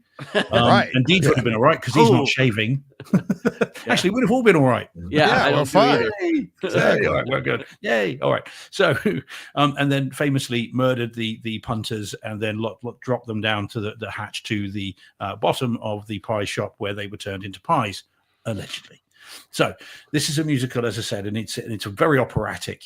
And I really like the film. And again, forgotten how violent it is. There is humor in it. Sacha Baron Cohen is very, very funny as this kind of Italian, Italian barber, who's very, very funny and has some very funny songs. So yeah, really enjoyed it again. I really enjoyed watching it again. I like the movie, as I say, but I've never seen it, guys, like this. And I've never heard it like this either, because this is the first time in Cinema George. Now, video-wise, you talk about black levels and shadow detail, and you talk about, gamma and everything else. Yeah. This is one to watch once you've had it Oh. calibrated and you've messed around with it, because the movie a lot of times is saturated, almost to the point of, or desaturated, almost to the point of looking black and white.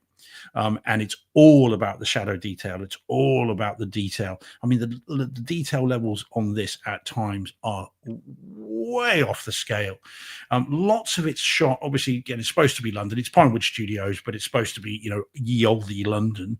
And there are lots of shots down alleyways with brickwork going down the alley. And so you can see all the individual bricks, all the mortar, all the detail, and shot after shot after shot. And it looks three-dimensional as all hell. It's really good and just leaps off the screen. And it's in a sort of 1:8:5 ratio. So you've got this, the full screen real estate to play with. So it looks fantastic. And because you get this, a lot of it's desaturated. When the blood comes, and the blood does flow, surprisingly, it's really red, and that's just given even more kind of saturation because of the contrast of the rest of it. So it looks great. And then you get the audio. Now, as I said, I hadn't seen this in the cinema room, hadn't watched it with the setup that I now have, and I'd never seen it in an object-based mix. So Dolby Surround approximated that, and it's great. I mean, it felt to me, as soon as it begins with almost like an overture, like an orchestra warming up and starting, and the music just goes up across the screen into the corners of the room and fills your room like you're in some sort of auditorium. And it begins with the strains of "There's No Place Like London," which is the sort of the opening song. And it felt, I almost felt like there was a curtain opening. And that I was in a theater, as in, not just a movie theater. Right. It felt like I was in a theater, and the music just floated around the room. The quote that came to mind, I swear to you, this came to mind, was the quote from Shawshank Redemption. Morgan Freeman's, I tell you, those voices soared. And that's what that quote came to me as this began. And it felt like I was in this massive auditorium. It was awesome. And whenever the music kicks in with this, and obviously it's a musical, so it happens quite a bit, it sounds really good. Really good. So I was very pleased with this disc. If you like this movie, and I think a lot of people do, Yeah, it's an acquired taste because it is a horror musical, which is, other than perhaps Little Shop of Horrors, there aren't many of them. They do the musical of American Werewolf in London. It's chorus line dancing to stay off the roads. It's really unusual. So it's a film that it's an acquired taste. But if you like it, this is how to see it. This is great. I'm so pleased I imported it. Who put it out? Who did you say put Paramount. it out? It's Paramount. Oh, it's a You Paramount. can tell that just from the menus. Look, there you go. You've got a still menu and the bare bones stuff. They're not for them any bells and whistles. Yeah, hopefully. All right, it's still only HD on Kaleidoscape right now. Oh so man! hopefully, if it is Paramount, it'll be getting really upgraded pleased. soon. Yeah. You'll be very pleased with this. Yeah. This is a demo disc for detail level and black levels and I shadow like that. detail. It's great, and it never looks less than 3-dimensional. As I said, it's very good. Funny enough, Jordan in the chat's mentioning Sleepy Hollow, which of course another Tim Burton film with very desaturated colors and good old Johnny Depp. But this, I think, has the edge on Sleepy Hollow in terms of its presentation. I love Sleepy Hollow as a movie more than this. I really like this. But this is set up for 4K and Dolby Surround kind of experience. It's really, really good. So yeah, highly recommend this. Yeah, Cool. very good. If you've got a strong stomach, don't eat the pie before. You certainly won't want to eat the pie afterwards. No. Look at you. That's our kind of pie, not your pie. Oh, jeez. There we go. Oh boy. I think John just watched this so he could say this on the show, to be honest. I with you. did. 'Cause I I can know. sneak in a half curse word and not get in trouble. Well, it's the full curse word. It's just a half the word. It's like, when I was a kid in the car, I used to love singing songs out loud that had curses in them. Right. Yeah, you it's wouldn't get in in the trouble. song. Yeah. I was just singing the song, Ma. Yeah. Nowadays, you sing some songs, you get Well, Canceled. in some of the thrown songs, out of the car. yeah, All right. you couldn't use that excuse with some of the songs nowadays. No. You'd be asking questions. Yeah. what is a W? Never mind. No. All right. Let's get to John's been waiting all week to announce this movie. I have not. Anyway, this is a movie called Night Bitch. Over here plays on Hulu in 4K and I guess Oh, okay. 5.1. But on your side of the pond, Steve, Disney Plus. Disney Plus has it Yeah. in 4K Ultra HD, Dolby Vision, Dolby Atmos. So that is the way I chose to take this movie in. Oh, VPN coming in handy. VPN for the win. Yep. So I guess I proved myself a bit of a hypocrite because I said I couldn't be offended by anything. But I'm looking That's at everything. I'm looking at the description here where it says comedy horror, and that offends me. Yeah. Well, Because this is neither comedy nor horror. This is pretty far away from either one. This is a solid drama. Like this is a drama movie with a message and a story to tell. And I thought it was pretty interesting. Like the message of this film is not for me necessarily, or any of us that are on this show. And so while I could understand what they were trying to get across, it doesn't, I don't resonate with it as much as some of our female viewers may. But I did, I thought it was an interesting movie and I did enjoy it. For those that don't know, it's about a mom who can turn into a dog. They don't go into a lot of detail. Werewolves? Like they don't go into a lot of detail to explain why she can do that. but it is pertinent to the story. And I did not know that. oh, okay. yeah, Steve's like all over it now. It's He's in like, the trailer. Wait a I mean, minute. it's in the Yeah. trailer. Man. Okay. It's in the title. And it is kind of in the picture, but Well, yeah. it's up on the screen. But anyways, yeah. So it's definitely got a message about a female empowerment and a female's perspective in how they're supposed to be viewed in marriage and career and life. So I gotta see this. maybe I'm not explaining it very They have well. to turn Again, into a dog to explain that. yeah. Again, see the movie. Maybe you'll understand what I'm trying to say better than I'm trying to say. But again, there's a message in this film that's that they're definitely trying to send. Stick around after the show for our spoiler version where I tell everybody where I think a woman's place is. Yeah. Bright Side Home Theater gets canceled. But yeah, like I said, it's Steve's like, Steve's right now like, I thought I was going to end my career on the show today. yeah. Yeah, that was my last show. It is not comedy. It is not horror. Like I said, it is definitely a drama. And like I said, a good message and an okay movie. Like I didn't love this. I didn't love it, but I tried to kind of get where it was coming from, and I did enjoy it. As far as the home theater presentation goes, again, this is streaming through Disney Plus, but I thought it was pretty good. Like, there's definitely some Atmos effects with ambient animal sounds and things like that are done pretty well.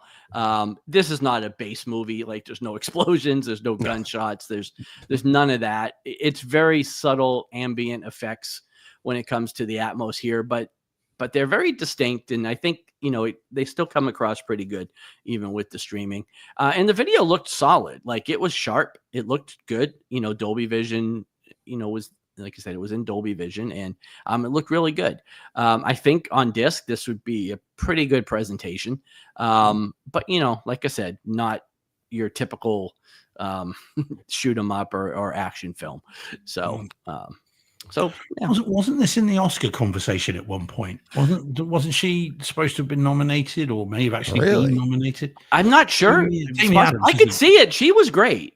Like, she did a great job in this. I saw her talking about it on one of the, I don't know, some talk show or some interview show. I saw her talking about it. Maybe that's why I knew what it was about more than the trailer, but I thought the trailer kind of showed that.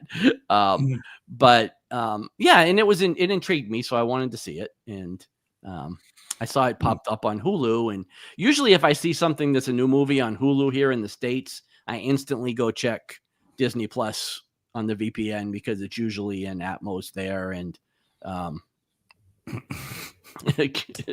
just looking at Greg's I looked down at Greg's comment and it threw me off. I don't remember what I was saying.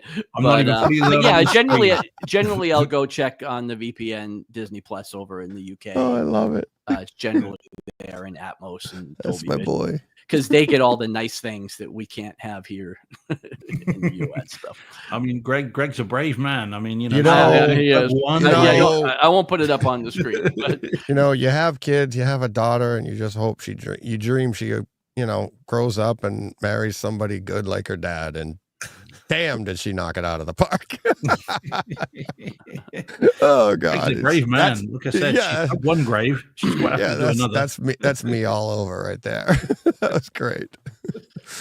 Oh boy, nice. I'm intrigued by this now, John. I said, I'd be interested to see what you think of it, Steve. Yeah, man. Yeah. Yeah. I think I put her off. This is a safe place. Yeah, exactly. No, Meg would jump right on that too. No problem. She'd be all over it. She'd be like, "Oh yeah," but go ahead, tell them. Yeah, no, I'm curious on this now. I didn't even know really what this was about. I certainly didn't think it was about a woman that can turn into a dog. Maybe I don't know if I gave it away. Sorry. Well, it's in the title. No. It's kind of in the title. But I just thought that meant like she wasn't very nice. I didn't think it meant literal. Yeah. Female of the species. Yeah. Wow. Yeah, no, I'm definitely intrigued now. Yeah. So, all right. Well, that's a great segue into. Whoops, wrong one. Boom. It's literally the same type of. Is it a horror comedy? Oh, yes. Okay. Yeah, I didn't get round to it. I found a copy. I haven't got round to it. All right. Yeah, man. Yeah. Right. Do tell, Deej. So, Borderline HD, DTS Master Audio 5.1. It's from this year on Kaleidoscape. I bought it on Kaleidoscape. It was $14.99. And it was like later, and I bought it like I think that night because Shane mentioned it last week, and I was like, oh, and it's only an hour and a half long. Easy, I was like, all right, I'll be able to take that in. And so I was like, I was intrigued, and I didn't get to it right away. And then it's funny because our friend Larissa heard us on the show, and she rented it. And I was like, oh, just come and watch it. And so I had a rain day, and she doesn't work on Mondays, so she came down and we watched it. And much like John, we were like, by the end of the movie, where was the comedy? and there was like no, it was horror if you want to call it horror. I wouldn't necessarily. It was weird, but by the end of the movie, the comedy, it wasn't written to be like funny, but you're laughing because you're like, this movie is like bananas. It is absolutely crazy. It takes place in the 90s. It's like a time period movie, right? Everything's in the 90s. And she's a singer, star, but like it's set in almost like our time frame. Like they mention Madonna, they mention Cyndi Lauper, they mention like the top hits of the time, and she's supposed to be somebody of that time of equal value, equal stardom, right? And she's being stalked, and that's you. I'm not giving anything away there, huh? What's that? Smile too. Yeah, but it is. You're just like, this is crazy, but it is set up as the character of the crazy. He is crazy. He's literally crazy. So you're seeing this movie through his eyes at different points, and by the end of the movie, you're like, what? How did they write this? Why did they write this? It was crazy. And you're laughing because you're like, this is absolutely ridiculous. There's one character in it that's supposed to be the basketball player. Oh, I forget his name now. He's the one where he bleached his hair. He did all the Dennis Rodman. Yeah. So he's supposed to be like him, and it is fun. I had a blast watching it. She didn't really like it as much. She was like, that's just weird. It's just, and we're both trying to tell Jen about it, and we're like, and Jen's like, should I see it? And she's like, no. I'm like, no, it was fun. So do I need to see it, Deej? yes, I want you to see it. Yes. Okay, I think it's that bananas. It's that, like, I'm not, the horror part of it, I wasn't like grossed out. There was not really a lot of horror to it. It was like not even as gory as I thought it would. When you say horror, you're expecting some gore in there. There really wasn't any. I mean, there's killing, but not crazy. Not anything crazy. They did do something that I've never seen before in the movie, but I wasn't like, wow, that was gross or anything like that. It was just like, it was funny, really. The acting is, I thought, really, really good. What's his Nicholson? What's his first name? It's Jack's son. Yeah, I can't. Yeah, It's yeah, exactly. You'd swear you're watching a young Jack Nicholson. Every time he smiles, and he's acting crazy. You're just waiting for him to split a door open and say, "Here's Johnny." I mean, it is ridiculous. And I found entertaining, but his role through this whole thing, I thought he was awesome. He plays crazy so well. The hard part is I think we'd give him way more credit if he wasn't Jack Nicholson's son, and you weren't like, well, you're just doing Nicholson. No, you're not. You are Nicholson. Yeah. Well, that's another Smile 2 reference. He's in that. I he does at one point just give the grin that is the Jack Nicholson grin. He looks just like him. Yeah, he really does. Yeah. Oh my God, it's like the forehead, the shape of his the smile, and when he goes, you're just like, ah, like, it's scary. But home theater wise, and it's just 1080. It looked nice. Nothing to write home about. I thought the audio was for 5.1 upmix to Neural X. I thought was really good for a horror movie like this. That's where you got your horror notes, because your horror is like John said earlier. It's like you got your quiet scenes, plays out really well, setting the tension, and you don't know what's going to happen next. Something might jump out. So there's some using the absence of sound to get you to, for that, set that tension. But then there are some, musical, songs from the 90s, some of them remade and remixed as well. But the music came into the room, filled the room. Like it didn't feel like it was coming from any speaker. It really filled the room. And then you go back to the song, plays out, and then you go back to the story, and now you're more grounded to where the dialogue is coming from and everything like that. So that was really nice. Borderline, the song is literally in there, and it plays out really nice. They do a really cool, like almost like a karaoke version of another song that was really, really cool. And like I said, I had a lot of fun with it for a horror comedy. I didn't think it was really too horror-y, and I didn't really think it was a comedy other than the ridiculousness of it. But but yeah, I would love to see what you think of it. I'm not saying I'm not saying you're going to come here and go, wow, Evil Dead Rise, move aside. This is it. No way. No, but it's worth seeing. This is the I thing. think so. Yeah, I think you'd enjoy it because I think you'd enjoy it. It's bonkers. It was fun. And I do think some of the acting was really, really good for what they were doing on screen, what they were dealing with. So, yeah. Okay. A lot of I fun. will. I've located a version of it to see. Okay. So it just slipped by this week, but I on the back of that and Shane, then I'll make some time to see it. There are some leave your brain at the door moments, and I'll leave those out until you've seen it, where you go, why didn't they just do this? But that's any horror movie. Like, like run in the shed with all the axes in it. It's like there's a lot of that. Like, why wouldn't you just do that? So there was a little bit of that in there. But other than that, it's I had a lot of fun with it. So cool. All right. Anything you got anything else, Steve? You want to You can do another quick one if you want to do the one there that's on the left, just that one there, bottom left. That's it. Might as well do this one. Yeah. Do this. John and I have both seen this. Yeah.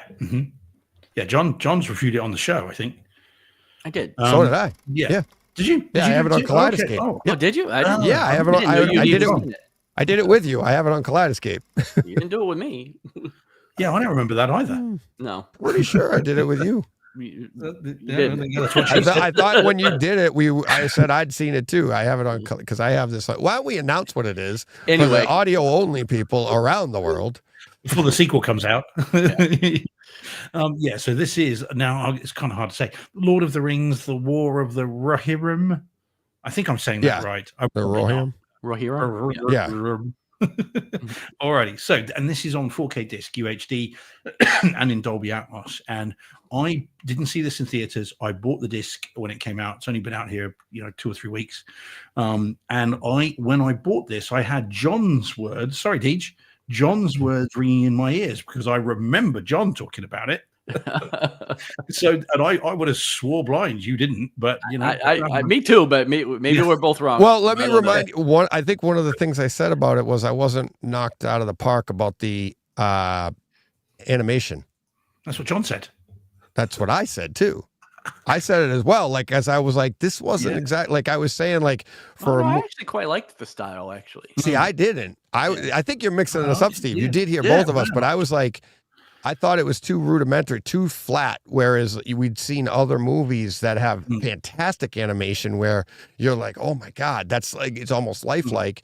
And for all the money and the resources they put into the Lord of the Rings to do an animated feature film, and then you get like hand drawn, which I know it's not, but hand drawn. And you're like, I was like, no, it's too flat. I was like, I liked it, but I was disappointed that it was too flat. I think you got us mixed up. I thought it was, man, I would have sworn blind that was John that said that. No, that was me. Okay, well, there we go. All right.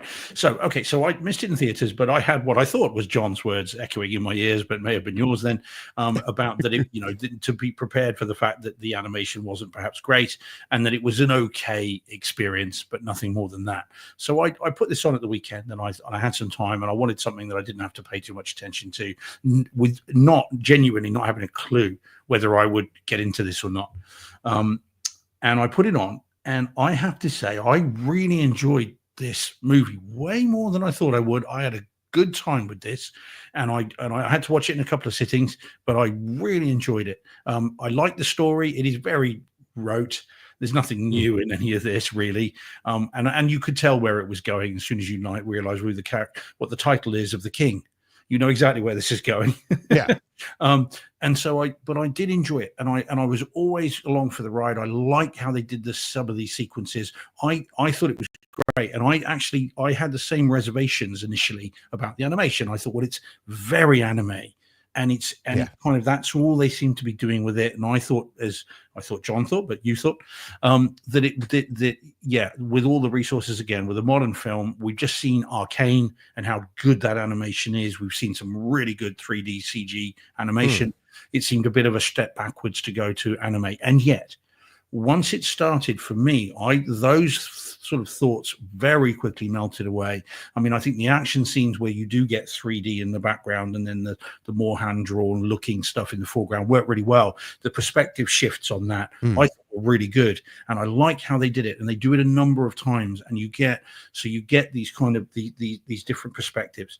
So I really enjoyed the story, even though I knew where it was going, and even though it's very trite and rote and all the rest of it, but I still really enjoyed it, and I liked how it looked. I very quickly got into the style of it and just kind of went along with it. But the biggest thing for me, the biggest surprise for me, was the audio. I thought the Atmos on this was actually really good, like very solid, especially for essentially an anime movie.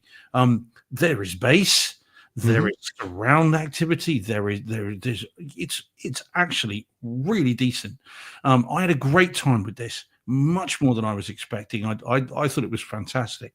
I don't know how often I'll watch it again. I mean, I really enjoyed it when I saw it, but I think I don't know if I'll dig this out all that often. I'd certainly be watching the movies before I watch this animation. Yeah. But I did enjoy it, and as I said, I think the presentation is very good indeed. And this is, again, I know I keep saying it and we'd say it a lot, but this is the way to see it. In 4K, in Dolby Atmos. Yeah.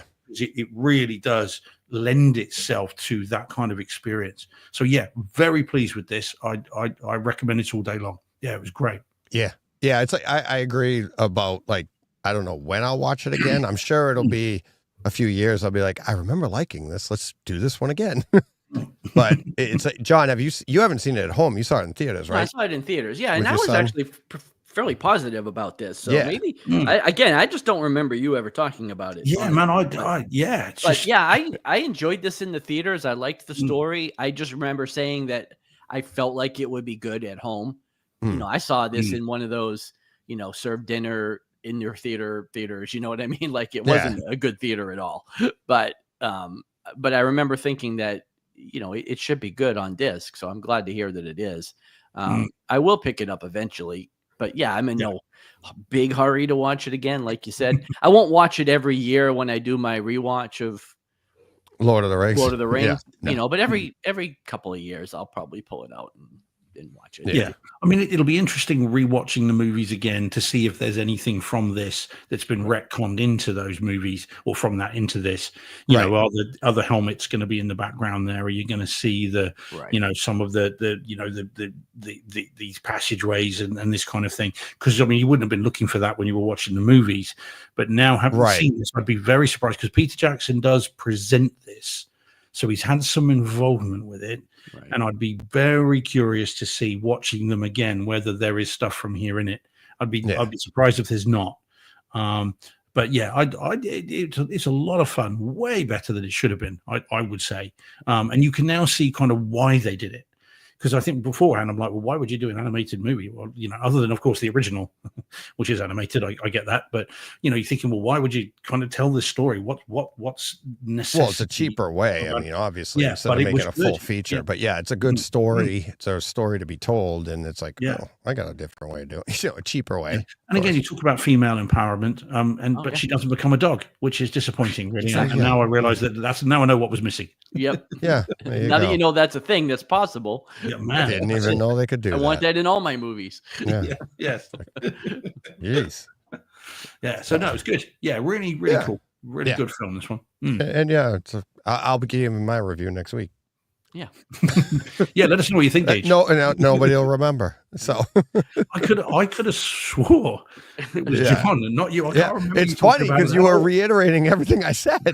You're like, yeah, John said that wasn't him. I don't remember you. Yes, you do. You don't remember it was me. It's weird, isn't it? How memory works. Yeah, exactly. Like, fill in the blanks. So yeah, man. Cool. I might as well just I'll knock this out quick. Since we did a whole show on this last week. So this week I saw The Electric State.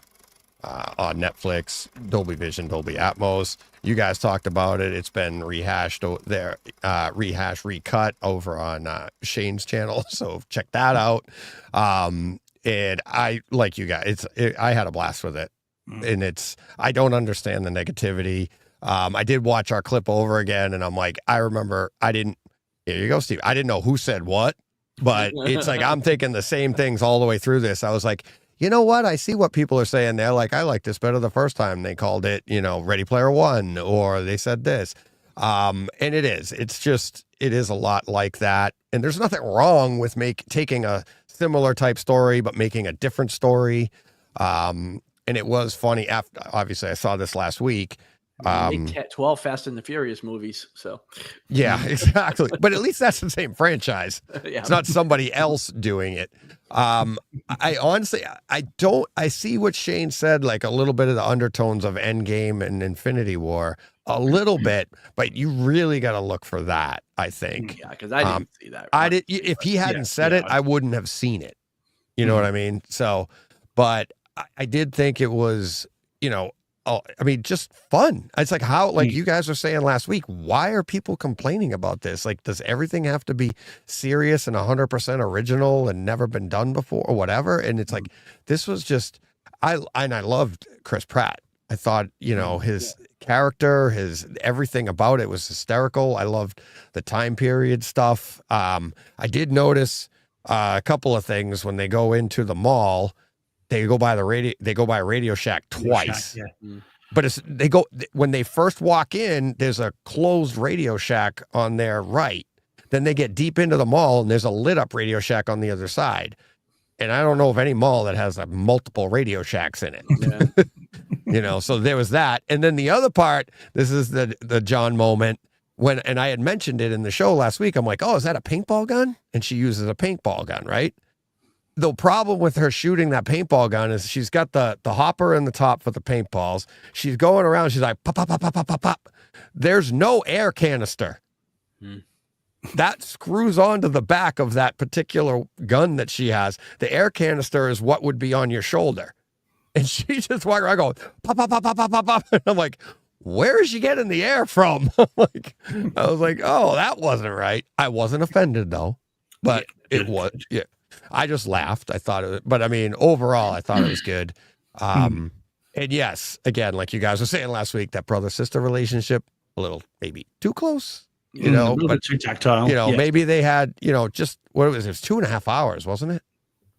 No, it's 2 hours, 8 minutes. 2 hours, 2 hours. I knew it was over. Well, yeah. So I did it in two sittings. Oh, okay. I didn't just remember that. Yeah. I did do it in 2 sittings. But it was, I think maybe because they only had a certain amount of time to show how close these brothers and sisters were. They're like, here they are lounging on the couch together. I'm like, what the heck? I'm like, I love my brother and sisters too, like you guys said last week, but that was a little much. But it was a lot of fun. And the robots and the CG, it was really, really good. Really good. Home theater experience, like you said, not up to Netflix standards, but still really good, I thought. So. Yeah. Oh, good. Oh, I'm glad you enjoyed it. Yeah. That's very cool. Yeah. Alrighty. So, we got a couple of comments here. Dom Harper, he's like, oh, Den of Thieves 2. Are you going to talk about it, DJ? Yes. So here's one of the things that happened. I upgraded to the Strato V, and I already owned Den of Thieves, had never seen it yet. And then Den of Thieves 2 came out, and I was going to watch Den of Thieves and then go see Den of Thieves 2 in the theater. Unfortunately, at the time, one of the issues or one of the limitations of the Strato V is there's certain HD films that you can't watch on the Strato V until they convert them all over. Den of Thieves was one of them, so I had to wait. It has now since been converted. I own Den of Thieves in 4K now because that got upgraded, and that's the director's cut. I've never seen it, so I'm going to go right to the director's cut. I'm going to do that. Then I'm going to do Den of Thieves 2 as well. So that should be coming soon. Definitely don't be tempted to do the newer Den of Thieves 2 before you've seen 1, because 2 will make no sense whatsoever. Right. And it's like, and I know how good Den of Thieves was. It's one I've been recommended by many people, and I've owned it for a long time. Me. Yeah, I know. I think somebody I've owned it before you recommended it. Somebody else had already told me about it. Yeah, it's good. Really good. Billy Sellers. Hello, guys. Any new Star Wars movies coming out? We Mandalorian and Grogu next year. Yeah, Grogu and Mandalorian. Yeah. Yeah. So And there I are. happen to know of Yep. one that's filming right now that hasn't been released to the press. Yes, we have inside information. Mhm. Don't worry, Billy. There'll be plenty of Star Wars for you in the future. Take our word for it. Or perhaps a long, long ago in a galaxy far, far away. Rather than Exactly. And then we have Fabricio Jimenez. Fabrizio Jimenez. All right. Yeah, Jimenez. Guys, I haven't been able to see any episode of the show in the last 2 weeks on any podcast app. The last episode show was March 7th. And then he says, I normally use Pocket Cast, but I check on Apple Podcast and is the same. Oops, sorry, I didn't put that up. And is the same thing. We talked about it at the beginning of the show, and everything should be there now. I will look into Pocket Cast. I don't know if we are going to that one right now. I might have to update it and get us to stream to that one as well, which I can do. But everything's been updated. Our network has been updated, and everything should be going smoothly now. The shows since March 7th weren't going out everywhere, as I said earlier in the show, but they have all been uploaded and are going out to most podcast apps right now, including Apple. They should have been on Apple all along, but depending on where you are in the world, maybe that Apple didn't propagate to there. So, but if you're having issues, you can email me. If you're not seeing it on your favorite podcast provider, just let me know and I'll see if I can get it. I should be able to get it there, especially if you were getting it there before. So that shouldn't be an issue. But yeah, email Deej, and then you can he'll call you and just talk you through the entire show. Exactly. Just tell you what happens. But the other thing is, every single show is on the website. If you ever have trouble finding it, just go to brightsidehometheater.com, and every show, especially right now, I think the first few months aren't on the website, but recently, if you can't find it anywhere, go to the website, click on that episode, on that show. All the notes are there on the website, and there's an MP3 file that you can listen to the show right there, which is the exact same. It's the same thing. I just put it there for this exact reason. So yeah. So we don't publicize that enough, Deej. We don't mention that it's on the website. Well, So because it's not as the using it isn't as user friendly as your other one, and we don't get any credit for that. Like if everybody went to the website, we would literally not exist in the for populate. You know what I mean? All our analytics and stuff wouldn't exist. So not that I care about that, but just you can go there. Oh, okay. He's saying he just checked on his iPad and it's showing. So cool. Good man. Just don't watch it on your iPad, Fabrizio. You'll cause all kinds of problems. Yeah. So like I said, anybody, if we're not streaming someplace and you want us to, I'll see what I can do about getting us there. So I want it everywhere, including your toaster. That it, everybody? Yep. Good. Yeah. All right. I am doing a Patreon chat today, as I put out on Patreon earlier today, only till about 8:15, because then I'm recording with Martin at 8:30 my time. So I'm going well into the night talking. So, I'm been known to do this. So I'll be in the Patreon chat, and thanks to all the patrons. Looking at the numbers that we're seeing, definitely, please, if you're listening and and I mean $1, if everybody gave $1, we could, all three of us could retire and then just do this full time. $1 a month, not just $1. $1 a month. Yeah. Not just $1. Yeah. Yeah. When our numbers get up there, to clarify that. Yeah. It was funny. Like, I'll say, like, one of the things that Johnny Speakers and I were talking, I think off air afterwards, I was like, yeah, it's serious. It's like crazy. And I told him some other inside stuff too, but it's like, if everybody gave $1, it'd be like, people don't understand. Like, nobody would miss the buck.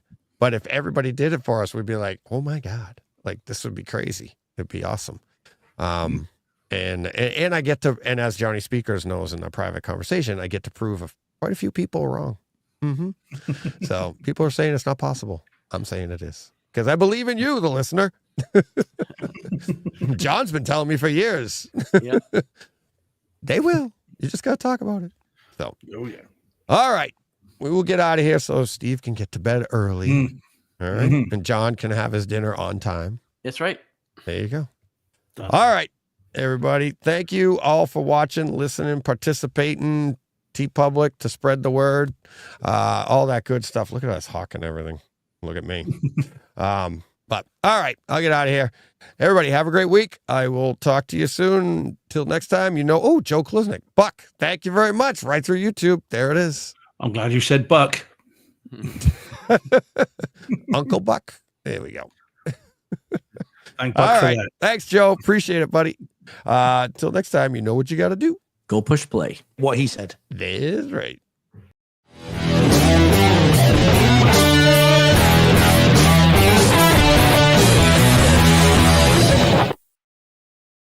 Hey, Fred.